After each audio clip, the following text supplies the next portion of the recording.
Bismillahirrahmanirrahim. Assalamualaikum warahmatullahi wabarakatuh.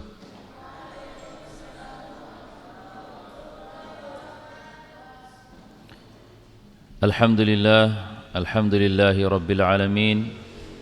Wa bihi nasta'inu ala umuri dunya waddin. Wa ala alihi wa ashabihi wa man tabi'ahum bi ihsanin ila yaumiddin, amma ba'd. Segala puji hanya milik Allah Subhanahu wa ta'ala yang telah memberikan kepada kita kesehatan, kekuatan dan kesempatan untuk melangkahkan kaki menuju ke tempat yang mulia ini, yaitu di antara rumah-rumah Allah Subhanahu wa ta'ala, di masjid-masjidnya Allah Subhanahu wa ta'ala. Kita duduk sambil menunggu waktu salat Isya. Salawat dan salam semoga tetap tercurahkan kepada baginda Rasulullah sallallahu alaihi wasallam, yang mana beliau telah membawa umat manusia dari alam kegelapan menuju alam terang benderang, yakni dinul Islam. Para jemaah kaum muslimin muslimat rahimani wa rahimakumullah, kita akan melanjutkan pembahasan kitab Targhib wa Tarhib, yang insyaallah kita malam ini akan membahas tentang anjuran senantiasa menjaga sholat subuh dan asar. Ya. Anjuran senantiasa menjaga sholat subuh dan sholat asar.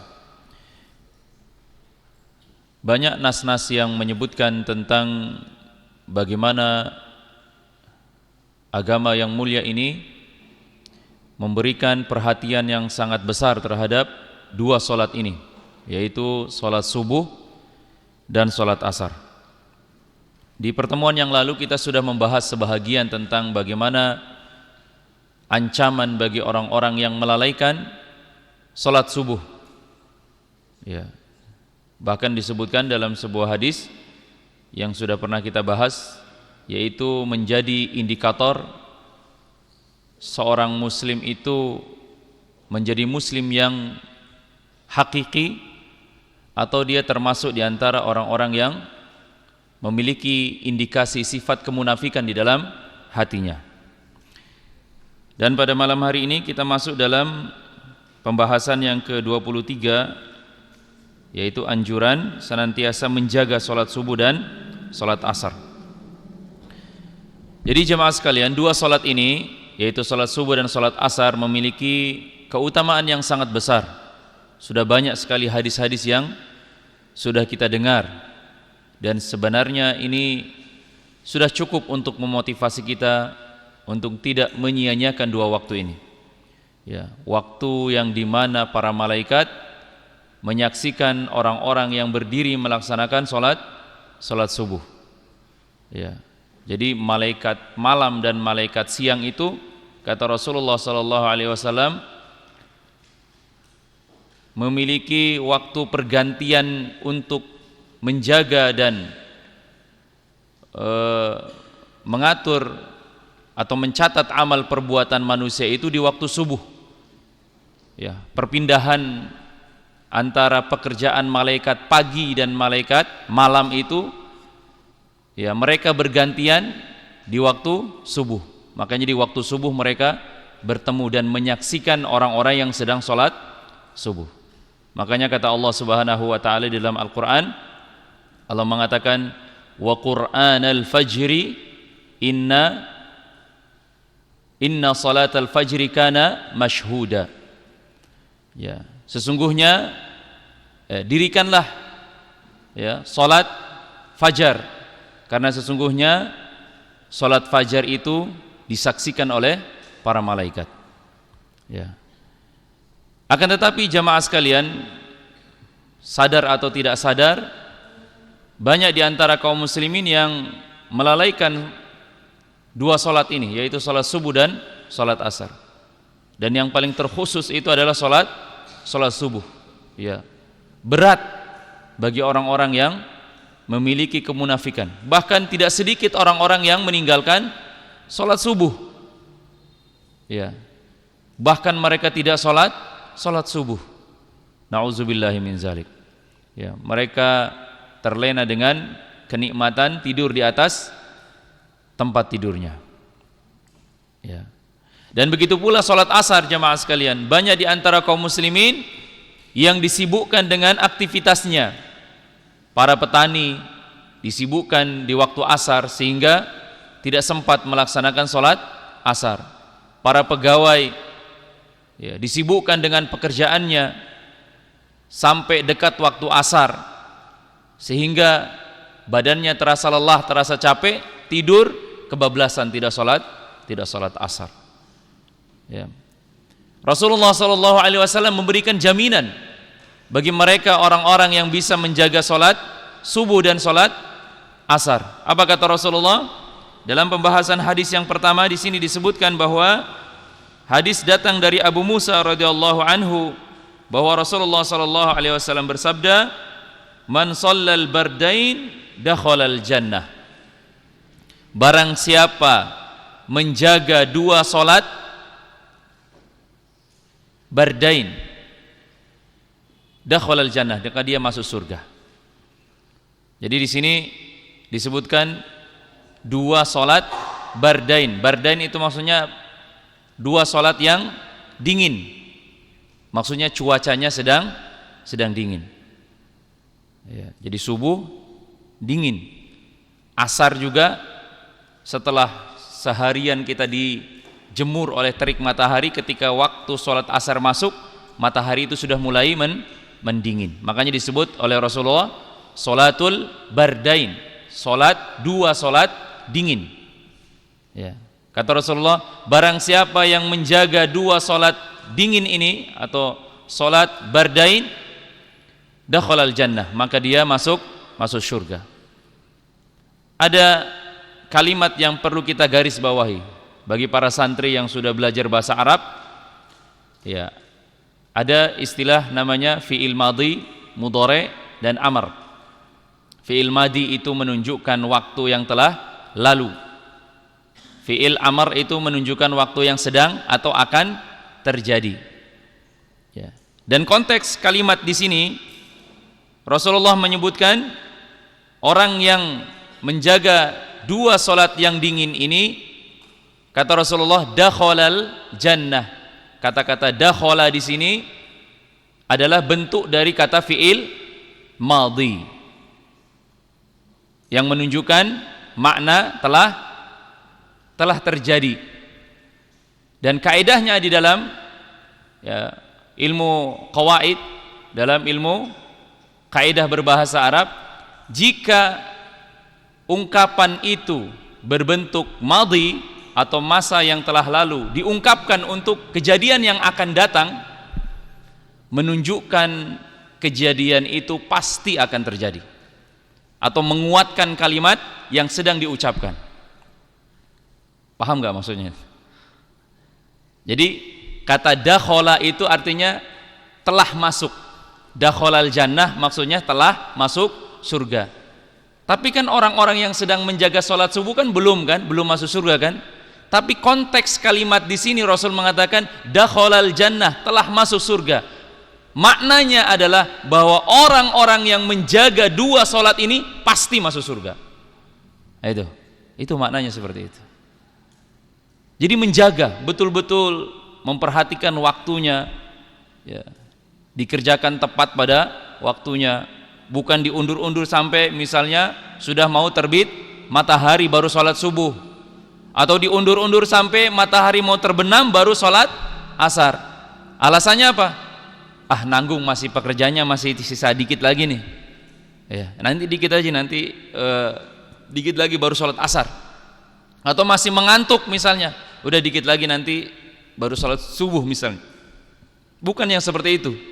Orang yang menjaga artinya melakukan amalan tersebut pada waktunya, pada waktunya dan pada hal yang paling afdol. Salat yang paling afdol itu salat sendiri atau salat berjamaah? Salat berjamaah. Dan salat berjamaah itu bagi laki-laki harus dilakukan di masjid. Nah, itu yang paling afdol, itu yang disebut dengan menjaga. Jadi orang tersebut menjaga salat subuh dan salat asar itu tepat pada waktunya di masjid secara berjamaah. Nah, ini yang disebut dengan menjaga. Bukan menunda-nunda yang penting kan sholat subuh, yang penting kan sholat asar, daripada yang lain tidak sholat, alhamdulillah saya masih sholat misalnya. Itu tidak menjaga namanya. Ya. Maka yang dijamin oleh Rasulullah SAW mendapatkan kebaikan surga adalah mereka orang-orang yang melaksanakan sholat subuh dan sholat asar tepat pada waktunya. Disebutkan oleh Ibnu Battah rahimahullahu ta'ala, beliau mengatakan sholat subuh akan membuat seorang mendapatkan perhatian dari Allah Subhanahu wa ta'ala pada hari kiamat, ya.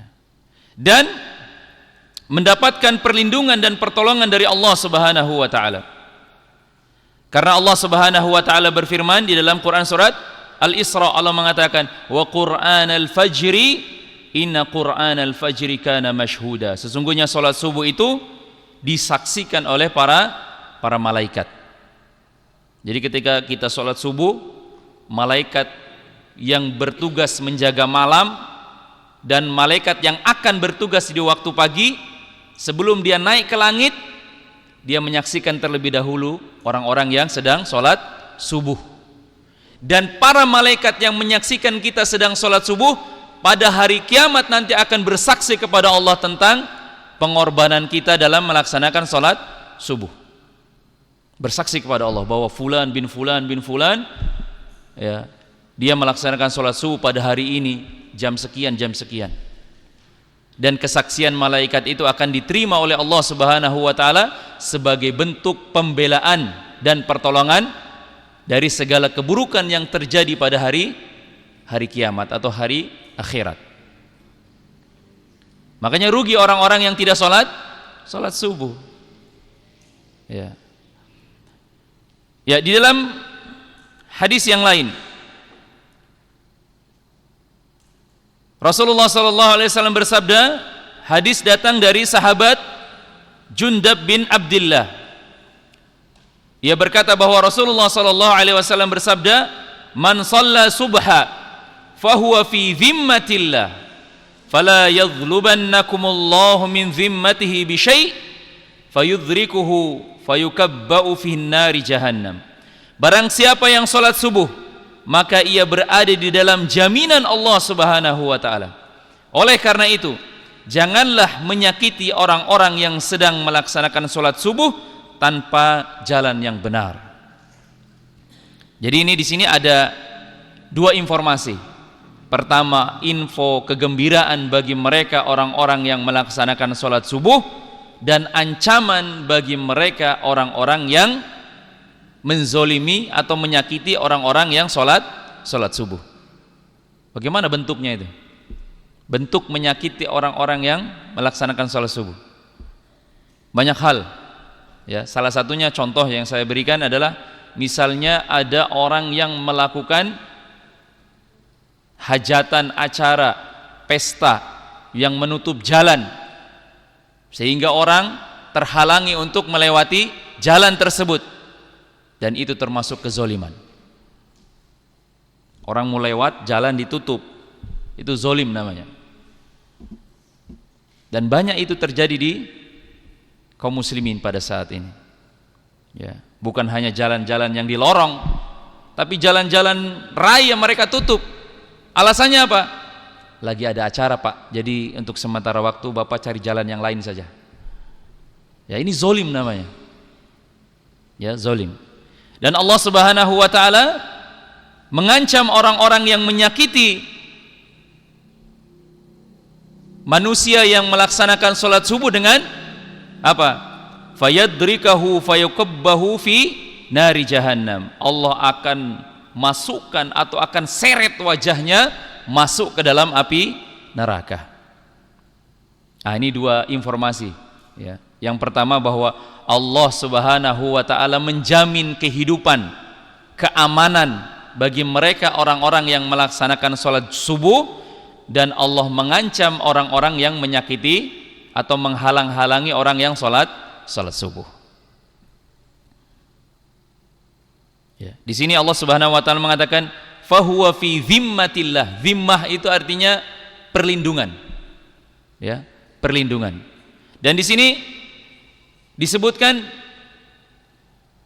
orang yang melaksanakan sholat subuh fahuwa fi zimmatillah. Zimmah, kalimat zimmah di situ dalam konteks kalimatnya, ini kita belajar bahasa Arab sedikit ya, itu bentuknya ucapannya nakirah atau kalimatnya umum, berarti perlindungan Allah itu mencakup segala hal. Makanya para ulama menyebutkan bahwa orang yang melaksanakan sholat subuh itu akan dilindungi oleh Allah Subhanahu wa ta'ala dari segala keburukan yang akan terjadi pada manusia itu di dunia dan di akhirat. Maknanya umum, bukan hanya di dunia saja, tapi dunia dan akhirat. Bukan hanya akhirat saja, tapi dunia juga. Jadi dua-duanya, segala keburukan ya. Makanya selain daripada sholat subuh, kita juga dianjurkan untuk membaca zikir pagi dan petang. Pagi itu setelah subuh, petang itu bisa dilaksanakan sebelum maghrib atau sesudah maghrib, zikir pagi dan petang. Dan salah satu zikir yang sering dibaca ketika zikir pagi petang adalah permohonan perlindungan kepada Allah dari segala keburukan dunia dan akhirat. Ada yang hafal doanya? Bismillahilladzi la yadurru ma'asmihi syai'un fil ardi wala fis sama wa huwas sami'ul alim. Dengan nama Allah, la yadurru, tidak ada yang bisa mencelakai ya, ma'asmihi syai'un fil ardi wala fis sama, atas nama Allah yang tidak ada segala sesuatu pun yang bisa mencelakakan, bisa memberikan mudarat, baik yang ada di langit maupun yang ada di bumi ya. Tidak ada yang bisa mencelakai kalau Allah sudah memberi perlindungan. Makanya di sini disebutkan Rasulullah menjamin orang-orang yang sholat subuh dia dalam perlindungan Allah Subhanahu wa ta'ala dalam hari itu dan juga nanti perlindungan pada hari kiamat ya. Ya, disebutkan juga di dalam hadis yang lain bahwa Rasulullah SAW bersabda dari Buraidah radhiyallahu an. Apa kata Rasulullah? Man taraka salatal asri faqad hafidha amaluh. Rasul mengatakan, siapa yang meninggalkan salat asar faqad habita amaluh, maka amalnya itu dihapus, dihilangkan. Jadi amalan pada hari itu Allah hapus, Allah tidak anggap. Jadi misalnya dia sudah sholat subuh, sudah sholat maghrib, isya misalnya, tapi dia tidak sholat asar misalnya, maka Allah Subhanahu wa ta'ala menghapus dari pahala yang sudah dia lakukan pada hari itu ya. Man taraka salatal asri faqad habita amaluh, barang siapa yang meninggalkan sholat asar maka Allah hapus amal ibadahnya pada hari itu. Jamaah sekalian, ada 3 faedah setidak-tidaknya yang bisa kita ambil dari beberapa hadis yang kita baca. Yang pertama, ini menunjukkan betapa agungnya sholat subuh dan sholat asar. Makanya kita harus termotivasi untuk melaksanakannya tepat pada waktunya, bukan bermalas-malasan ya. Dan harus termotivasi oleh diri kita sendiri. Jangan tunggu dibangunkan, jangan tunggu disuruh. Kita harus sadar bahwa kita ini adalah hamba Allah yang lemah, dan kita butuh dengan perlindungan Allah Subhanahu wa ta'ala. Yang kedua, barang siapa yang sholat subuh maka ia akan mendapatkan jaminan dan rasa aman dari Allah Subhanahu wa ta'ala.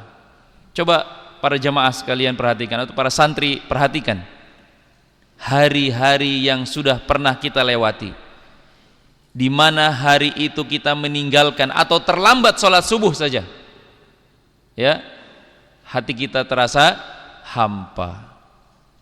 Kita hari itu tidak tenang, gelisah, dan tidak tahu kegelisahan itu datang dari mana. Alasannya adalah karena kita tidak menjaga sholat subuh. Gelisah rasanya karena tidak mendapat keamanan dari Allah Subhanahu wa ta'ala ya, tidak mendapatkan jaminan dari Allah Subhanahu wa ta'ala. Dan jaminan ini jamaah sekalian adalah tambahan setelah seorang ya melaksanakan amal soleh, dan khususnya pada salat subuh. Jadi jaminan dari Allah Subhanahu wa taala ini tidak akan mungkin didapat kecuali mereka orang-orang yang melaksanakan salat subuh. Kemudian faedah yang ketiga,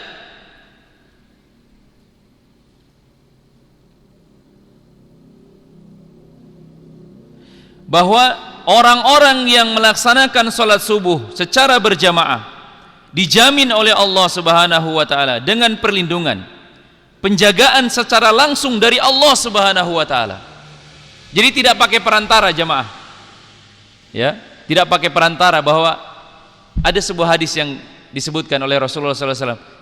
Misal contoh, siapa yang keluar dari rumahnya kemudian dia membaca Bismillahi tawakkaltu 'ala Allah la haula wala quwata illa billah. Apa kata Rasulullah setelah itu? Maka Allah akan mengutus 2 malaikat untuk menjaga dia. Jadi Allah menyuruh malaikat untuk menjaga dia. Tapi coba lihat ini konteks hadisnya. Barang siapa yang sholat subuh fahuwa fi dhimmatillah. Siapa yang sholat subuh dia dalam penjagaan Allah. Jadi Allah yang langsung jaga dia. Bukan malaikat yang disuruh oleh Allah untuk menjaga kita, tapi Allah yang langsung jaga kita. Beda kan? Beda. Ya, sama halnya kalau misalnya kita mendapat perlindungan dari orang yang dianggap misalnya nomor 1 di daerah tersebut misalnya. Beda kalau juga kita mendapat jaminan perlindungan dari orang yang mungkin nomor 3, 4, dan 5 yang disegani di kampung tersebut misalnya. Beda. Ya, ini Allah yang langsung memberikan jaminan perlindungan, bukan pakai perantara. Dan para ulama menyebutkan bahwa jaminan ini mencakup keamanan spiritual, fisik, serta keselamatan dari api neraka. Jadi jasad kita dijaga oleh Allah Subhanahu wa taala dari keburukan, dari mati dalam keadaan su'ul khatimah, dari keburukan-keburukan yang akan datang kepada kita. Allah jaga. Kan kadang-kadang ya jamaah sekalian, kita tidak tahu apa yang terjadi di masa yang akan datang. Tiba-tiba kita dijauhkan dari keburukan itu tanpa kita tahu. Ya, tanpa kita tahu. Yang tadinya mungkin kita akan celaka hari itu karena Allah melindungi kita, akhirnya Allah tidak jadi celaka pada hari itu. Allah melindungi kita. Ya, dan salah satu asbab kita mendapat perlindungan dari Allah Subhanahu wa taala karena menjaga salat subuh. Ya, jadi itu maknanya, makna zimmah, yaitu perlindungan dari Allah Subhanahu wa taala. Maka ketika orang yang mendapatkan zimmah ini, tidak ada satupun makhluk di langit dan di bumi yang dapat mencelakai dia. Ini salah satu faedahnya. Ya. Ketika Allah melindungi seorang hamba, maka tidak ada satupun makhluk di langit atau maupun di bumi yang mampu mencelakai dia, memberikan mudarat kepada dia.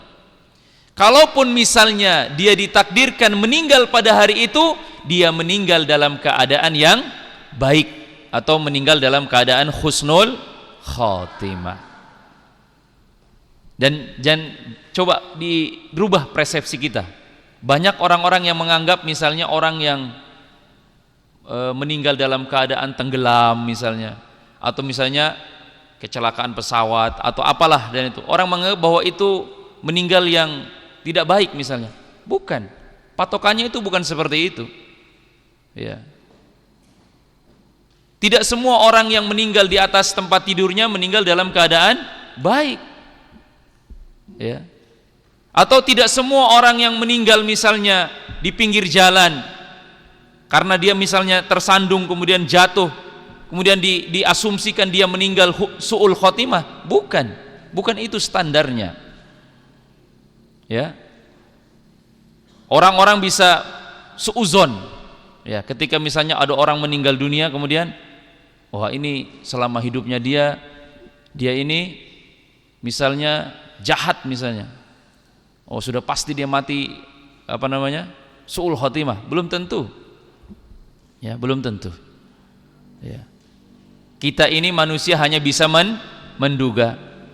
Ya, banyak di antara kisah-kisah ulama yang menyebutkan tentang orang-orang yang bertaubat kepada Allah Subhanahu wa taala di detik-detik terakhirnya, di detik-detik akhir hayatnya.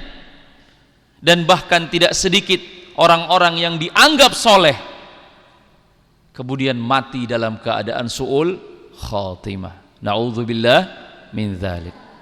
Makanya kita mencari sebab agar akhir dari hayat kita itu dalam keadaan yang baik atau husnul khatimah. Kemudian faedah yang selanjutnya bahwa orang-orang yang menjaga sholat subuh tentunya terhindar dari sifat kemunafikan. Dan mereka orang-orang yang menjaga sholat subuh dan sholat asarnya akan selamat dari api neraka. Jamaah sekalian, ketahuilah bahwa manusia itu sangat membutuhkan perlindungan dari Allah Subhanahu wa taala. Bukan hanya di dunia, tapi yang paling butuh nanti itu di akhirat. Ketika orang-orang tidak bisa dimintai tolong, ketika istri, anak, bahkan orang tua kita menjadi musuh bagi kita nanti pada hari kiamat. Makanya kata Allah Subhanahu wa taala dalam Al-Qur'an, yauma yafirrul mar'u min akhihi wa ummihi wa abihi wa sahibatihi wa bani. Hari di mana orang lari dari temannya, dari keluarganya, dari anak istrinya, dia lari, tidak mau baku dapat pada hari kiamat. Ya. Dia lari dari orang tuanya, wa ummihi wa abih, dia lari dari orang tuanya. Padahal kita itu bercita-cita untuk bisa hidup di surga bersama keluarga kita, orang tua kita, anak istri kita. Tapi pada hari itu kata Allah Subhanahu wa taala, manusia lari dari orang tuanya, lari dari anak istrinya, wa sahibatihi wa bani, dan dari teman-temannya lari. Ketika ketemu dia dengan temannya nanti pada hari kiamat, dia lari, takut. Kenapa? Karena dia takut dimintai pertanggungjawaban. Mungkin dahulu waktu di dunia dia pernah pukul temannya, sehingga dia tahu bahwa nanti dia akan minta keadilan kepada Allah Subhanahu wa taala pada hari kiamat. Makanya dia takut, dia lari. Tapi tidak ada yang bisa lari dari pengawasan Allah Subhanahu wa taala. Mau kemanapun kau lari, tetap nanti kamu akan diadili. Tapi ini gambaran pada hari kiamat nanti, bahwa orang-orang akan lari dari dan akan takut dengan apa yang sudah pernah dia kerjakan waktu di dunia. Oleh sebab itu, ini membuktikan bahwa kita ini makhluk yang sangat-sangat butuh dengan pertolongan Allah Subhanahu wa taala. Bukan hanya di dunia, tapi yang paling kita butuhkan adalah ketika di akhirat. Ya. Bayangkan ketika nanti matahari didekatkan di atas kepala kita. Ada yang mengatakan 1 jengkal, ada yang mengatakan 1 hasta. Bayangkan sekarang ini panasnya matahari yang jaraknya ribuan kilometer, jutaan kilometer ini, itu panasnya sudah luar biasa. Kita berdiri di tengah terik matahari 1-2 jam bisa-bisa kita pingsan saking panasnya. Lalu bagaimana ketika matahari itu ada di atas kepala kita pas? Maka kata Rasulullah, ada orang yang berenang dengan keringatnya. Ya, kenapa kita harus tahu seperti ini? Supaya kita sadar bahwa kita adalah hamba yang sangat butuh dengan pertolongan Allah Subhanahu wa taala. Jangankan pada hari itu jamaah sekalian ya, jangankan pada hari kiamat. Sekarang ini saja loh. Di dunia saja. Jangan jauh-jauh. Untuk menghindarkan diri kita dari gangguan lalat saja kita kadang-kadang susah. Menepuk lalat supaya dia mati itu susah. Itu menunjukkan bahwa kita ini sangat lemah. Untuk menghindarkan diri dari penyakit yang menular, itu saja kita tidak mampu. Misalnya ada teman kita yang batuk, kita sekarang tidak batuk, tiba-tiba besok kita sudah batuk, menular penyakitnya. Itu pun kita tidak bisa mencegah. Saking lemahnya kita, saking lemahnya ini manusia ini. Ya. Kita menjauh dari apa kemarin itu? Corona. COVID-19, tidak ada kemampuan kita untuk menolaknya. Itu menunjukkan betapa lemahnya kita, betapa lemahnya manusia. Ya. Bahkan untuk menolak atau menolak daripada usia saja kita tidak mampu, apalagi nanti pada hari kiamat. Itu menunjukkan bahwa kita adalah hamba yang sangat butuh dengan Allah Subhanahu wa taala. Ya, itulah sebabnya ya kita butuh kepada amal. Kita butuh kepada ya permohonan kepada Allah Subhanahu wa taala. Kita butuh berdoa kepada Allah. Kita minta pertolongan kepada Allah. Di dalam Quran surat Al-Ikhlas, Allah Subhanahu wa taala memberikan sifat kepada dirinya. Apa sifat Allah Subhanahu wa taala yang tercantum dalam Quran surat Al-Ikhlas? Allah mengatakan Qul huwallahu ahad, Allahu somad. Apa artinya somad? Allahus somad, Allah yang segala sesuatu bergantung kepada dirinya. Jadi kita kan manusia ini sangat butuh kepada Allah Subhanahu wa taala. Kita sangat bergantung dengan rahmat dan kasih sayang Allah Subhanahu wa taala. Coba saya buktinya. Kalau bukan karena rahmat dan kasih sayang Allah Subhanahu wa taala, kita tidak akan ada di masjid ini pada hari ini. Kalau bukan rahmat dan kasih sayang Allah, mungkin kita masih ada di gunung, mungkin kita masih ada di laut, mungkin kita masih ada di pasar, ya, mungkin kita masih ada di tempat kerja kita, ya, disibukkan dengan urusan-urusan dunia yang nantinya akan ditinggalkan oleh kita, ya, harta yang kita kumpulkan, rumah mewah yang kita bangun akan kita tinggalkan, ya. Tapi kita pada hari ini kita duduk dalam majelis ilmu, kita sadar bahwa kita butuh dengan Allah Subhanahu wa taala. Kita sadar bahwa ya, iman kita ini masih lemah. Kita membutuhkan pendorong, penguat agar keimanan kita ini terus bertambah dan bertambah. Maka jemaah sekalian, agar kehidupan kita semakin baik, maka Rasulullah SAW memberikan solusinya, yaitu menjaga sholat subuh dan sholat asar. Ini bentuk rahmat dan kasih sayang dari Allah Subhanahu wa taala. Kita diberikan peluang, diberikan jalan oleh Allah Subhanahu wa taala, diberikan kabar gembira oleh Rasulullah SAW. Bagi siapa yang menginginkan perlindungan, kebahagiaan di dunia dan di akhirat, jaga dua sholat ini. Ya. Man shallal bardain dakhalal jannah. Siapa yang sholat subuh dan asar dijamin masuk surga. Barang siapa yang sholat subuh, ya, fahuwa fi zimmatillah. Siapa yang sholat subuh dijamin dalam perlindungan Allah Subhanahu wa taala. Ya, hati kita diberikan rasa cukup, ya. Badan kita diberikan kesehatan oleh Allah, ya.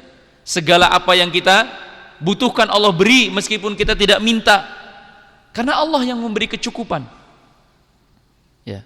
Pernah dengar kisahnya Nabi Sulaiman yang meminta izin kepada Allah untuk memberi makan kepada makhluk-makhluk Allah di dunia ini? Pernah dengar ceritanya? Ya, belum pernah. Ketika Nabi Sulaiman alaihi salatu wasallam meminta izin kepada Allah Subhanahu wa taala untuk memberikan makan kepada makhluk-makhluk, saking kayanya Nabi Sulaiman. Ya, saking kayanya Nabi Sulaiman. Ya. Tapi Nabi Sulaiman tidak mampu memberi makan satu ekor ikan saja. Nabi Sulaiman tidak mampu. Hampir setengah hartanya sudah habis untuk memberikan makan satu ekor ikan di laut. Ikan itu masih minta makan terus, masih kelaparan.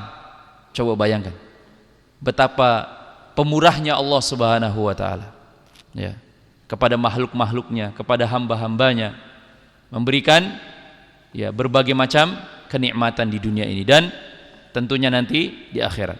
Oleh sebab itu jemaah sekalian, hendaklah kita jangan lupa dengan, ya, zikir pagi dan petang. Jangan pernah kita lupa, meskipun hanya, ya, membaca ayatul kursi dan, ya, 3 kul, ya, kul huwallahu ahad 3 kali, kul a'udzu birabbil falaq 3 kali, kul a'udzu birabbin nas 3 kali. Ini doa perlindungan ini. Ya, agar kita dijaga selalu dalam bimbingan Allah Subhanahu wa taala. Karena kalau bukan karena bimbingan Allah, jamaah sekalian, hawa nafsu kita ini liar, ya. Telinga kita liar, mata kita liar, bahkan mulut dan syahwat kita itu liar. Kalau tidak dibimbing oleh Allah Subhanahu wa taala, tidak dijaga oleh Allah Subhanahu wa taala, pasti kita termasuk di antara orang-orang yang tersesat karena mengikuti hawa nafsunya. Kemudian juga jemaah sekalian, ya, jangan pernah kita remehkan daripada gangguan-gangguan syaitan. Ya, jangan pernah kita meremehkan gangguan-gangguan syaitan. Ya, oleh sebab itu kita minta perlindungan kepada Allah Subhanahu wa taala, berta'awuz kepada Allah, ya, agar dilindungi dari gangguan-gangguan syaitan. Baik jemaah sekalian, ya. Insyaallah kita akan lanjutkan pada pekan berikut, ya, masih dalam anjuran senantiasa menjaga salat subuh dan asar. Ya, masih banyak hadis-hadis yang ya perlu kita tahu, ya, supaya kita lebih semangat atau setidak-tidaknya bisa memberikan informasi kepada keluarga kita, bisa menjadi pondasi bagi kita untuk mengajarkan kepada anak-anak kita, keluarga kita, agar senantiasa menjaga salat subuh. Subhanakallahumma wa bihamdik, asyhadu an la ilaha illa anta astaghfiruka wa atubu ilaik. Wa akhiru da'wana anil hamdulillahi rabbil alamin. Assalamualaikum warahmatullahi wabarakatuh.